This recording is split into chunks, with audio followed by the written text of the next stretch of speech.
جو دوسرا اجلاس ہے، آج کے اجلاس کی اہم بات یہ ہے کہ پی ٹی آئی کے تمام ارکان بشمول وزیر اعلیٰ خیبر پختونخوا گنڈاپور صاحب موجود تھے، اور ہماری طرف سے بھی حاضری مکمل تھی سوائے ایک رکن کے جو ملک سے باہر ہیں۔ بہت اچھے طریقے سے گفتگو ہوئی ہے، خوشگوار ماحول میں ہوئی ہے، اور ہماری طرف سے تو سوائے اس کے کہ جو باتیں انہوں نے کہیں، جو مطالبات انہوں نے زبانی طور پہ رکھے، ہم نے بڑے تحمل سے ان کو سنا ہے۔ ہماری توقع یہ تھی، پہلی میٹنگ میں یہ طے ہوا تھا کہ دوسری میٹنگ کے اندر وہ اپنے تحریری مطالبات لے کے آئیں گے تاکہ وہ ہم ڈسٹریبیوٹ کر سکیں اپنے الائز کے درمیان بھی، اور خود بھی دیکھ سکیں، اپنی لیڈرشپ کے پاس لے کے جا سکیں اور ان کی رہنمائی حاصل کر سکیں، لیکن ایسا نہیں ہوا۔ انہوں نے جس طرح پہلی میٹنگ میں اپنے مطالبات زبانی طور پہ رکھے تھے، جن میں نمایاں چیز جو آپ کو مشترکہ اعلامیے میں ہم نے دے دی ہے کہ خان صاحب کی بھی اور دیگر جو پی ٹی آئی کے لیڈرز ہیں ان کی اور کارکنوں کی رہائی کا مطالبہ انہوں نے کیا ہے۔ انہوں نے یہ مطالبہ کیا ہے کہ جو ضمانت کے مقدمات ہیں، کیسز ہیں، ان میں حکومت جو ہے وہ مداخلت نہ کرے اور ان میں اس طرح کا ماحول نہ کرے کہ وہ ضمانتیں نہ ہو سکیں۔ تو حکومت کو گویا انہوں نے یہ پیغام دیا ہے کہ آپ اس عمل کو اپنی نیچرل پروسیس پہ چھوڑ دیں۔ اس کے علاوہ انہوں نے وہی کمیشن بنانے کی بات کی ہے، 2 ایونٹس جو ہیں 9 مئی کے اور 26 نومبر کے، جو پہلے بھی کرتے رہے۔ تو آل ان آل چونکہ ہم توقع کر رہے تھے کہ وہ تحریری طور پہ لے کے آئیں گے اور ہم کوئی ان نکات کی روشنی میں بات کر سکیں گے، وہ نہ ہو سکی۔ ان کی طرف سے یہ کہا گیا ہے کہ جی ہمیں پھر فیسیلیٹیٹ کیا جائے خان صاحب سے ملاقات کے لیے۔ ان کا کہنا یہ تھا کہ خان صاحب نے یہ پروسیس شروع کیا ہے اور ہم چاہتے ہیں کہ قدم قدم پہ ان کی رہنمائی لی جائے، ان سے مشاورت کی جائے، ان سے ہدایات لی جائیں۔ ہمیں کوئی اعتراض نہیں تھا۔ ہم نے انہیں کہا جی کہ آپ کو ہم یقیناً یہ سہولت فراہم کریں گے، آپ خان صاحب سے ملیں، ان سے مشاورت کریں، ان سے رہنمائی لیں، گائیڈنس لیں۔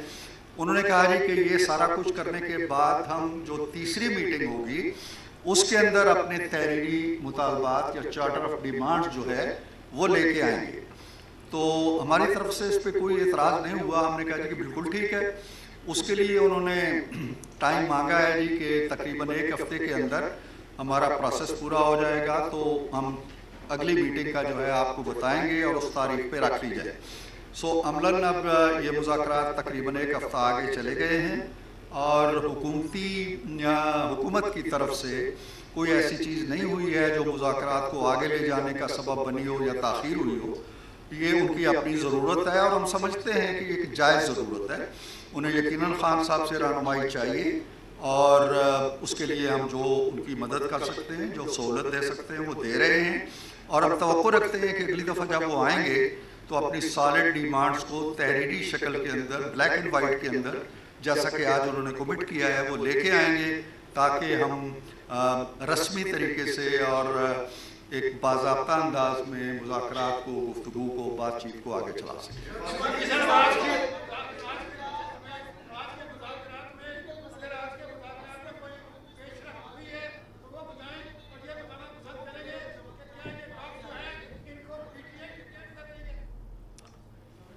جی مجھے اگرچہ کوئی سوال بھی پوری طرح سمجھ نہیں آیا، لیکن صالح ظافر صاحب نے جو کچھ کہا ہے وہ جتنا میں سمجھ پایا ہوں وہ یہی ہے کہ کیا کوئی پیش رفت ہوئی ہے۔ دیکھیں، جب مذاکرات ہو رہے ہوتے ہیں، میرے بہت ہی عزیز دوست ہیں، بڑے کونہ مشق صحافی ہیں، بڑا نشیب و فراز دیکھا ہوا ہے انہوں نے، یہ جانتے ہیں کہ جب مذاکرات ہو رہے ہوتے ہیں تو ان مذاکرات کا جاری رہنا ہی بہت بڑی پیش رفت ہوتی ہے۔ اگر وہ مذاکرات نہیں ٹوٹتے اور کسی نہ کسی کچی پکی ڈور کے ساتھ آگے چلتے رہتے ہیں تو اس سے اچھے نتائج کی توقع رکھنی چاہیے۔ آج میں سمجھتا ہوں کہ ان کی طرف سے جو گفتگو کی گئی ہے اس کے اندر کوئی ایسی چیز نہیں تھی جس میں بہت زیادہ تلخی پائی جاتی ہو یا کرخت لہجہ ہو۔ انہوں نے بہت سی چیزوں کو اپریشیٹ کیا اور یہ بھی کہا کہ جی ہمیں جمہوریت کے استحکام کے لیے، معیشت کے استحکام کے لیے مل جل کے اپنا کردار ادا کرنا ہے، تو میں سمجھتا ہوں کہ صرف اسپرٹ کا ہونا کم از کم فی الوقت ایک مثبت پیش رفت ہے۔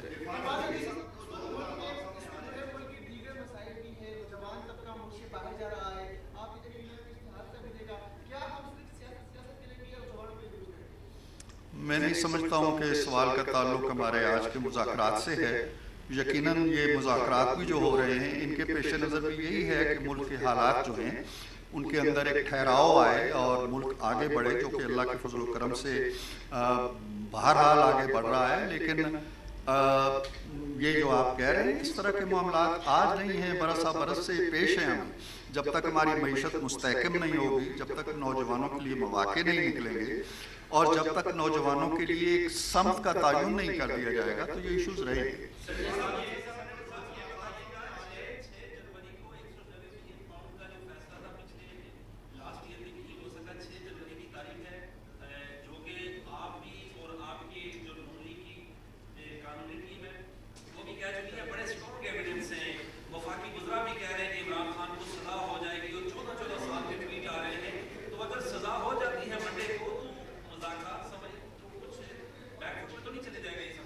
دیکھیں، ہم پہلی جو ہماری میٹنگ تھی اس میں ہم نے چند چیزیں طے کی آپس میں۔ ایک یہ کہ جو باہر کے عوامل ہیں، باہر کے معاملات ہیں، باہر کی تبدیلیاں ہیں، چاہے وہ مقدمات ہیں، چاہے ان کے فیصلے ہیں، چاہے وہ سزائیں ہیں، چاہے وہ بریت ہے، چاہے وہ کسی کا بیان ہے، چاہے وہ کسی کا ٹاک شو ہے، ہم ان چیزوں کو اہمیت نہیں دیں گے۔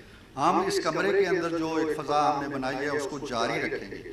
تو میں سمجھتا ہوں کہ جو بھی نتیجہ آئے گا 6 جنوری کو، کم از کم ہماری طرف سے اس نتیجے کی بنیاد پہ مذاکرات جو ہیں ان کے تسلسل میں کوئی رکاوٹ نہیں آئے گی۔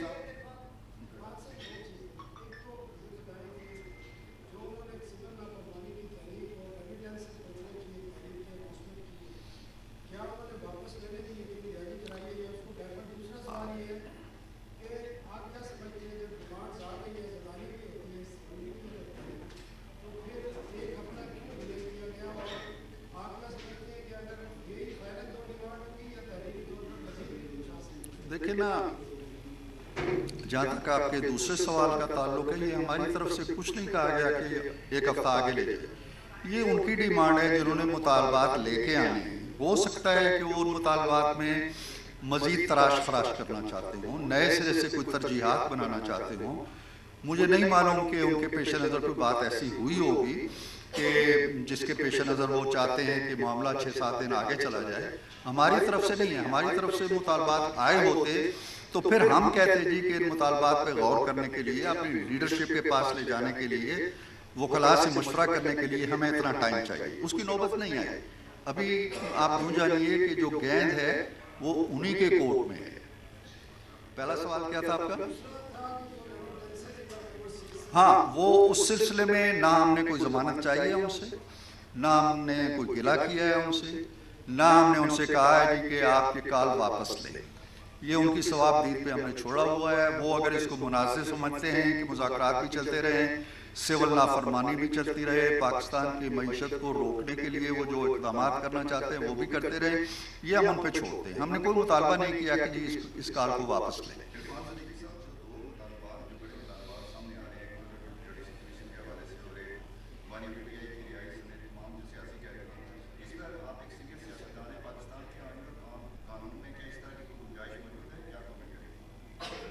دیکھیے، مطالبات آنے کے بعد ہم یقیناً دیکھیں گے، لیکن آپ اگر چاہتے ہیں کہ میں کمیٹی کے رکن سے ہٹ کے آپ نے سیاست کا ذکر کیا، ہمیں یہ دیکھنا ہوگا کہ کیا پاکستان کی ہسٹری میں ایسا ہوا ہے کہ کسی ایگزیکٹو آرڈر سے قیدیوں کی سزائیں ختم؟ مجھے کم از کم ایسا کوئی واقعہ یاد نہیں آتا ہے۔ ایک واقعہ بیان کیا جاتا ہے مجیب الرحمان صاحب کا، شیخ مجیب الرحمان کا، کہ ان کو اگرتلہ سازش کیس جو چل رہا تھا، ایک ایگزیکٹو آرڈر تھا مارشل لا ایڈمنسٹریٹر کا جس کے تحت وہ باہر آئے تھے، لیکن وہ ایک جمہوری پیرول پہ آئے تھے، جمہوری وہ عہد کا واقعہ نہیں ہے۔ دوسری بات یہ ہے کہ ہم قانونی مشاورت کریں گے اس مطالبے پہ کہ حکومت کیا کر سکتی ہے۔ ہم نے میں نے کم از کم اپنی ذاتی طور پہ میں بتا دوں کہ میں نے پہلی میٹنگ میں بھی ان سے کہا تھا کہ جی آپ پونے 4 سال آپ کی حکومت رہی ہے، آپ حکومت کے اسرار و رموز کو بھی بہت اچھی طرح جانتے ہیں، اور ڈار صاحب سے لے کے اور مجھ سے لے کے اور رانا صاحب سے لے کے جتنی صف بیٹھی ہوئی تھی یہ سب کی سب جیلوں میں رہی ہے اس دوران۔ اگر ان میں سے کوئی ایگزیکٹو آرڈر سے باہر نکلا ہو تو اس کی نشاندہی کریں، لیکن ایسا نہیں ہے، سب نے اپنے مقدمے لڑے ہیں۔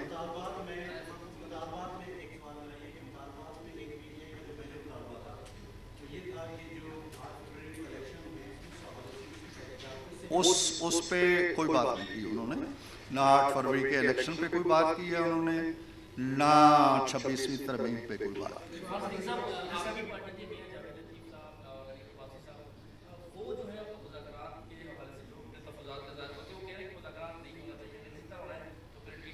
ان کے کہنے کے باوجود مذاکرات ہو رہے ہیں نا، تو جو ہو رہا ہے اسے دیکھیں۔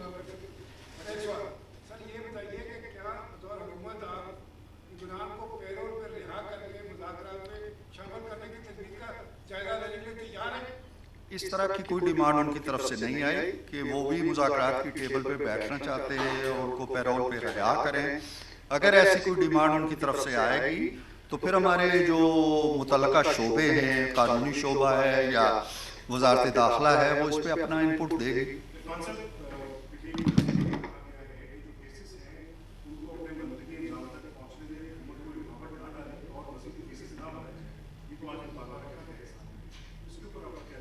دیکھیں، مزید کیس بنانے کا ان کا ایک سوچ ہو سکتی ہے۔ کیس تو بنتے ہیں، جرائم کی نوعیت پہ بنتے ہیں۔ اگر آج جب مثلا 26 نومبر کو کیسز اگر بنے ہیں تو وہ اس لیے بنے ہیں نا کہ 26 نومبر ہوا ہے۔ اسی طرح اگر آج کوئی وقوع یہاں پہ ہو جاتا ہے تو پھر میں کیسے گارنٹی دوں کہ مقدمہ نہیں بنے گا؟ میں یہاں سے نکل کے کسی کو چھری مار دیتا ہوں تو کیسے یہ کوئی کہے گا کہ مجھ میں مقدمہ نہ بنے؟ تو یہ تو واقعات پہ ہوتا ہے، حادثات پہ ہوتا ہے، اور ایسی ضمانت تو میرا خیال ہے بلیکٹ قسم کی ضمانت نہیں دی جا سکتی کہ جی کوئی کیس کسی پہ نہیں بنے گا، بشرطے کہ وہ واقعی حقیقی کیس ہو۔ Thank you.